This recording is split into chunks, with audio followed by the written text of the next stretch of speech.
परवीन बाबी के बेंगलुरु में मेडिकल इलाज के दौरान एक बड़ी घटना घटी है। वो आधी रात को उठकर अमिताभ बच्चन के लिए रोती रही है। वो उमादी और बेकाबू थी। महेश भट्ट ने अपने अहंकार को त्यागने और अमिताभ के साथ अपने सामने बात करने का फैसला किया है।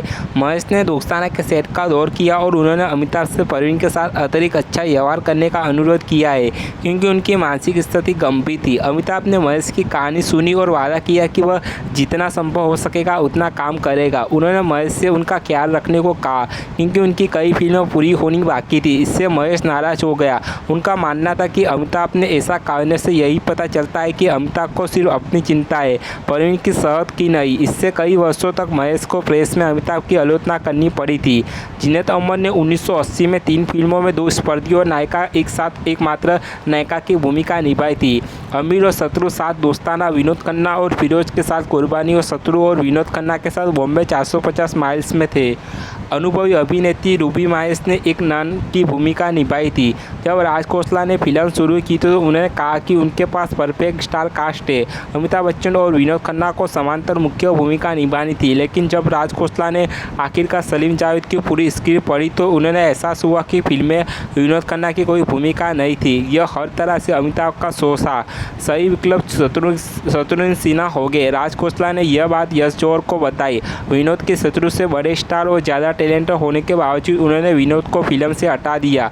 यह बिल्कुल वही शब्द है जिनका इस्तेमाल खोसला ने फिल्म मेकर पत्रिका से एक सस्ता काल में किया था। उन दुर्लभ फिल्मों में से एक है जिसमें अमिताभ को हर समय बबल गम चबाते हुए दिखाया गया था। फिल्म का एक अलग 2 रिकॉर्ड LP जारी किया गया था। इसका शीर्षक था दोस्ताना की कहानी। इसमें फिल्म के स्वाद शामिल थे।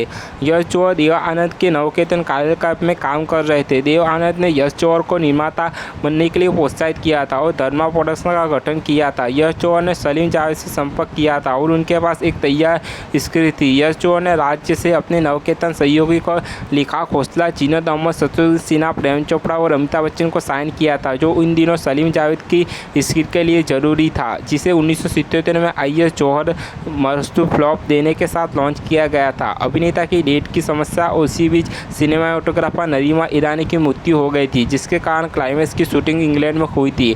यह सलीम जावेद के साथ राज खोसला की एकमात्र फिल्म थी। यश जौहर चाहते थे कि विजय आनंद फिल्म का निर्देशन करे, लेकिन वह राजपूत और राम बलराम के साथ व्यस्त थे। दोस्ताना की सफलता की पार्टी में यश जौहर ने जॉन जानी जंडाना नाम से एक फिल्म की लॉन्च की थी, जिसमें मनमोहन देसाई फिल्म के निर्देशक थे, लेकिन फिल्म को बंद कर दिया गया था। इसके बजाय यश जौहर ने दिलीप कुमार और रमेश तलवार के साथ निर्देशक के रूप में दुनिया बनाई, जिसके बैनर तले धर्मा प्रोडक्शन बनी थी। वर्ष 1977 में मसूरता फ्लैप IS जौहर ने दिया था, जो यश जौहर के भाई के करण जौहर के चचा थे।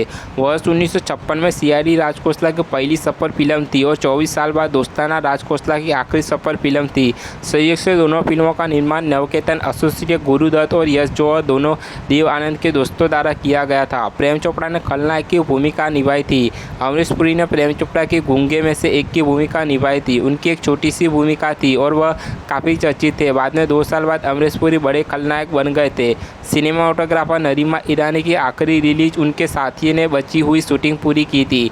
अमिताभ बच्चन के साथ राज खोसला की एकमात्र फिल्म, दोनों ने केवल एक बार साथ काम किया था। 2002 में संजय गुप्ता, संजय दत्त और फरदीन खान शिल्पा शेट्टी के साथ दोस्ताना नामक एक फिल्म की योजना बना रहे थे। घोषणा के बाद इसे ठंडे बस्ते में डाल दिया गया था। अमिताभ बच्चन अपने समय की पाबंदी के लिए जाने जाते थे। राज खोसला को उन्हें साइन को करते समय इस बात का ध्यान पड़ा क्योंकि वह आदत से अपने सेट पर देर से आते थे। राज खोसला आमतौर पर अपनी हीरोइन को नॉन ग्लैमर अवतार में दिखते थे। उस समय अपनी आधुनिक छवि के लिए मशहूर जीनत अमन को फिल्म में साड़ी पहनाई गई थी। फिल्म में जीनत अमन का समुद्र किनारे का कपड़ों वाला सीन राज खोसला की फिल्म में किसी एक्ट्रेस का सबसे ग्लैमर सीन था। अमिताभ और शत्रुघ्न ने अपने सुनहरे दिनों में एक साथ 4 फिल्मों में अभिनय किया था। दोस्ताना, शान नसीब, काला पत्थर। अपने संघर्ष के दिनों में उन्होंने रास्ते का पत्थर में एक साथ अभिनय किया था।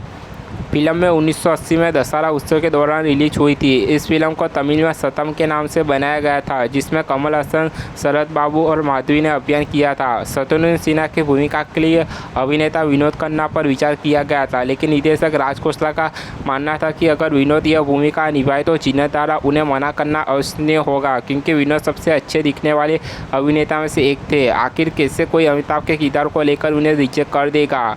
अमिताभ बच्चन ने पहली बार कर्नल राजकुमार कपूर के साथ अभिनय किया था। प्रेम चोपड़ा का सवाल just moment Alam extra for one bhangra remix के गीत द हिंदी मेगापिक्स में नमूना था। रिमिक्स द एक्स के अमित और सेंजन द्वारा किया गया था। फिल्म बॉबी का कई बार उल्लेखनीय मिलता है। न केवल इसके लोकप्रिय गीत चाबी खो गए का उपयोग एक से अधिक दृश्यों में किया गया था, बल्कि बाद में फिल्म में सब जीनत अनब को वकील के दूसरे वकील के पास जाती है तो वह जो फाइल ले जाती है वह बॉबी मैक की होती है। रूबी मायर्स के साथ अमिताभ का कोई सीन नहीं था। सलीम खान ने कहा था कि उन्होंने जावेद ने फिल्म के लीड हीरो जितनी फीस ली थी, दोस्ताना के साथ उन्होंने अमिताभ के से अधिक शुल्क लेना पड़ा क्योंकि अमिताभ ने यश चोर के लिए अपनी कीमत काम कर दी थी। सीआईडी में एक सीन था जहां देव आनंद महमूद से पूछताछ कर रहे थे।